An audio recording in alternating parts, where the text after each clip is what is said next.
Hello viewers, medicine হেলিপিডি চ্যানেলের পক্ষ থেকে আপনাদের সবাইকে স্বাগতম জানাচ্ছি আরও একটি নতুন ভিডিওতে। ভিউয়ার্স, আজকে আমরা যেই মেডিসিনটি নিয়ে রিভিউ করব সেটির নাম হচ্ছে নিউরোলিন ক্যাপসুল। মেডিসিনটি নিয়ে বিস্তারিত আলোচনা করব, এর ব্যবহার, পার্শ্ব প্রতিক্রিয়া, সতর্কতা, এছাড়া এই ওষুধটি কারা কারা সেবন করতে পারবেন, কারা সেবন করতে পারবেন না, এই ওষুধটির কোনো পার্শ্ব প্রতিক্রিয়া আছে কিনা, এবং এই ওষুধটি গর্ভাবস্থা এবং স্তন্যদানকালে সেবন করা যাবে কিনা, এবং এটির বাজার মূল্য সহ বিস্তারিত আলোচনা করা হবে আজকের এই ভিডিওটিতে। তবে তার আগে একটি কথা, আপনারা যারা আমার চ্যানেলে নতুন, যারা এখন আমার চ্যানেলটিকে সাবস্ক্রাইব করেননি, দয়া করে আমার চ্যানেলটিকে এখনই সাবস্ক্রাইব করে আমাদের সাথেই থাকুন। তো ভিউয়ার্স, প্রথমে মেডিসিনটি সম্পর্কে কিছুটা পরিচিত হয়ে নেওয়া যাক।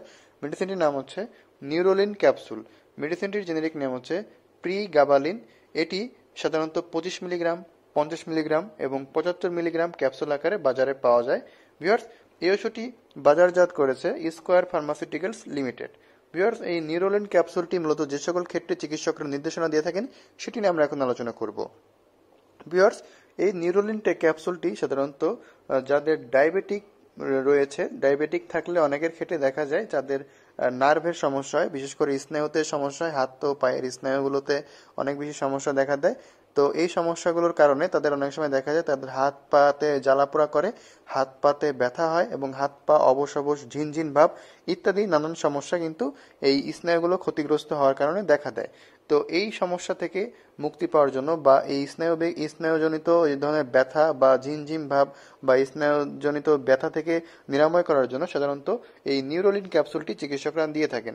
এছাড়া অনেক সময় দেখা যায় অনেকের যদি পোস্ট হারপেটিক নিউরালজিয়া থাকে, এছাড়া যদি অনেক সময় দেখা যায় অনেকের ফাইব্রোমায়ালজিয়া থাকে, অনেকের দেখা যায় শরীরের বিভিন্ন স্থানে এমনিতেই কোনো কারণ ছাড়াই ব্যথা করে বা যে কোনো জায়গায় অবশ অবশ ভাব বা ব্যথা, শরীরে বিভিন্ন জায়গায় ব্যথা বা দেখা দেয়, তাদের ক্ষেত্রেও কিন্তু চিকিৎসকরা এই ওষুধটি দিয়ে থাকতে পারে। এছাড়া অনেকের ক্ষেত্রে দেখা যায় যদি কেউ দুর্ঘটনায় আঘাত পায় বা স্পাইনাল কর্ডে যদি কোনোভাবে আঘাত পেয়ে থাকে, তখনও কিন্তু তাদের নিউরোপ্যাথিক ব্যথা নিরাময়ের জন্য এই ওষুধটি কাজ করে থাকে। এছাড়া অনেকের দেখা যায় যাদের ডায়াবেটিক থাকে, ডায়াবেটিক থাকলে তাদের এক ধরনের রোগ দেখা দেয়, সেটি হচ্ছে ডায়াবেটিক পেরিফেরাল নিউরোপ্যাথি, যেটিকে বলা হয়ে থাকে।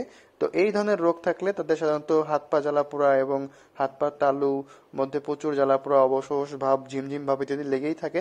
তো এই সমস্যা থাকলে তাদের দেওয়া হয়ে থাকে। এছাড়া ডায়াবেটিস না থাকতেও যদি কারো এই ধরনের সমস্যা দেখা দেয়, তাদের এই সমস্যা থেকে মুক্তি পাওয়ার জন্য বা নিরাময় পাওয়ার জন্য সাধারণত নিউরোলিন ট্যাবলেটটি চিকিৎসকরা দিয়ে থাকেন। ভিউয়ার্স, এখন আমরা আলোচনা করব এটির মাত্রা ও সেবন বিধি নিয়ে।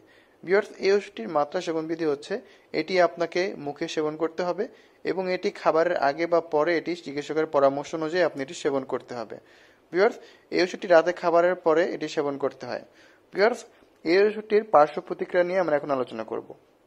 এই ওষুধটি সাধারণত কিছু পার্শ্ব প্রতিক্রিয়া দেখা দেয়, সেটি হচ্ছে এটি খেলে মাথা ঘোরা দেখা দিতে পারে, এছাড়া নিদ্রালুতা দেখা দিতে পারে, এছাড়া অনেক সময় দেখা যায় কারো কারো ক্ষেত্রে ঝাপসা দৃষ্টি হতে পারে এবং কারো কারো ক্ষেত্রে হাত পা ফুলে যেতে পারে ইত্যাদি সাধারণত এই সমস্যাগুলো দেখা দিতে পারে।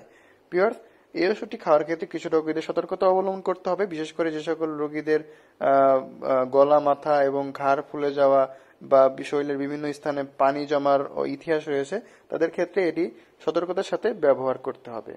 ভিউয়ার্স, সবশেষে আমরা এই ওষুধটির বাজার মূল্য জানিয়ে দিব। 75 মিলিগ্রাম নিউরোলিন ক্যাপসুলের বাজার মূল্য হচ্ছে 19 টাকা। তো ভিউয়ার্স, এই ছিল এই ওষুধটি সম্পর্কে বিস্তারিত। আশা করি এই ভিডিওটির মাধ্যমে আপনারা নিউরোলিন ক্যাপসুল সম্পর্কে বিস্তারিত ধারণা পেয়েছেন। যদি ভিডিওটি ভালো লাগে থাকে তাহলে ভিডিওটিতে একটি লাইক করবেন এবং আমাদের চ্যানেলটিকে সাবস্ক্রাইব করে আমাদের সাথেই থাকবেন। ধন্যবাদ সকলকে।